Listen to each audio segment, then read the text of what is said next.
Salut Tanguy, bonjour à toutes et à tous, bienvenue dans ce 5e numéro du journal des IS, 5e et dernier numéro car nous sommes vendredi, le jour des demi-finales.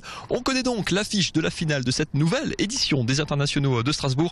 On y retrouvera demain samedi une Française, Alizé Cornet, pour la deuxième année consécutive. La niçoise s'est invitée en finale, elle y sera opposée à la Tchèque Lucie Hradecká. Alizé Cornet qui a donc été la première à remporter son billet après un gros marathon, une énorme bagarre contre la jeune espoir du tennis canadien Eugénie Bouchard. Un match qui a duré près de 3 heures, qui est allé en 3-7 avec un scénario très accroché dans chaque set. Dans la première manche, vous le voyez sur ces images, les deux filles étaient au coude à coude, 4 jeux partout.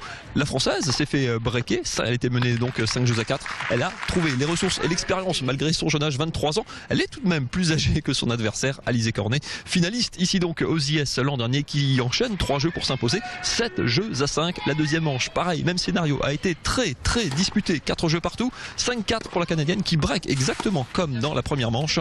Malheureusement, Alizé Cornet n'a pas réussi à inverser complètement la tendance. Les deux jeunes filles se sont retrouvées à 5 partout. On a donc enchaîné dans la foulée avec un tie-break remporté à l'arraché, 7 points à 5 par la jeune Canadienne. Les deux jeunes filles ont donc dû se départager dans un troisième set. Alizé Cornet y a fait la course en tête. Elle s'y impose finalement après près de 3 heures de jeu, 2h55 de jeu très précisément.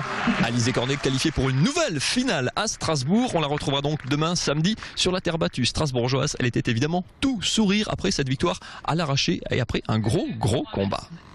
Les 3 premiers matchs du tournoi étaient relativement courts et faciles entre guillemets, mais là par contre on est revenu au basique et Eugénie m'a vraiment impressionné. Elle joue très bien, elle prend la balle tôt et j'étais vraiment en difficulté tout le match. C'est un extrême soulagement d'avoir réussi à conclure sur son service parce que je sentais que j'étais fatiguée et que j'arrivais plus à pousser sur les jambes sur mon service.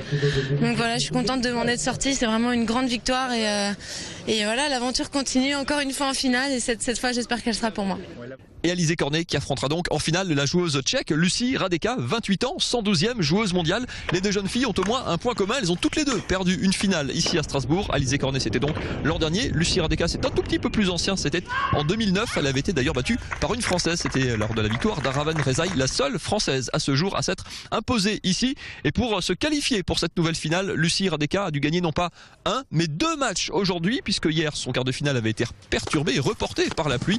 Elle avait donc éliminé ce matin la Suédoise Johanna Larsson en 2-7, 7-5, 6-3. Ça c'était ce matin. Cet après-midi, plutôt en fin d'après-midi, elle a pu remonter sur le court. Elle a eu le temps de récupérer grâce au très long match d'Alizé Cornet. Elle a donc écarté en demi-finale l'Italienne Flavia Pennetta, issue elle des qualifications, qui disputait là quand même son 7e match de son tournoi strasbourgeois. Qualification plus tableau final. Lucie Hradecká qui se qualifie donc pour sa 2e finale strasbourgeoise. Elle tentera à son tour d'inscrire son nom au palmarès. Le verdict de ce tournoi, Alizé Cornet ou Lucie Hradecká, le verdict donc sur Alsace 20, samedi à 21 h pour l'intégralité de cette finale. Bonne soirée à tous, salut.